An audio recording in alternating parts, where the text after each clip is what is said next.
जिसने बाहर धक्कम फेल चुकी है शाह महमूद कुरैशी साहब को धक्के दिए, वो बार देंगे वो हमारे को सॉरी कर देंगे यार। वो बड़ी जो साथ होते हैं फैसल साहब एक मिनट यार, नहीं वो बाबर साहब चीफ के पास इधर नहीं है, हालत नहीं आज सुबह दिया, नहीं सुबह दिए तो बाहर वाली लिस्ट में है, इधर नहीं है। ये लिस्ट है ना, बाहर वाली लिस्ट में क्यों है? पता नहीं सर, हम सॉरी करते हैं, थोड़ी देर लेट उनकी लिस्ट ही हाफिज साहब बाहर वाली लिस्ट चेक कराओ।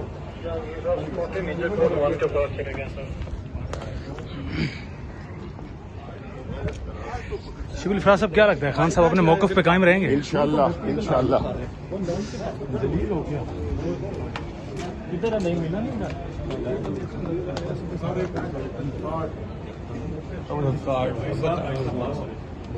अब मंगवाओ ना यार कार्ड। हम वाले साहब को भी जानते हैं, हम सारी उम्र 35 साल मुझे नौकरी इधर होनी है, मुझे न बताएं, मैंने सारे इसीलिए कहा है। अब हमारी रिक्वेस्ट यही है कि चीफ साहब का ऑर्डर है, हमें उबे हम आपके लिए अब कार्ड वो ठीक है लेकिन आपके बाहर फर्क है, फर्क है, ये बड़ी गलत बात है। ये चीफ ऑफ स्टाफ है, खान साहब के साथ आए हैं और ये हम हर बंदे की इज्जत करते हैं।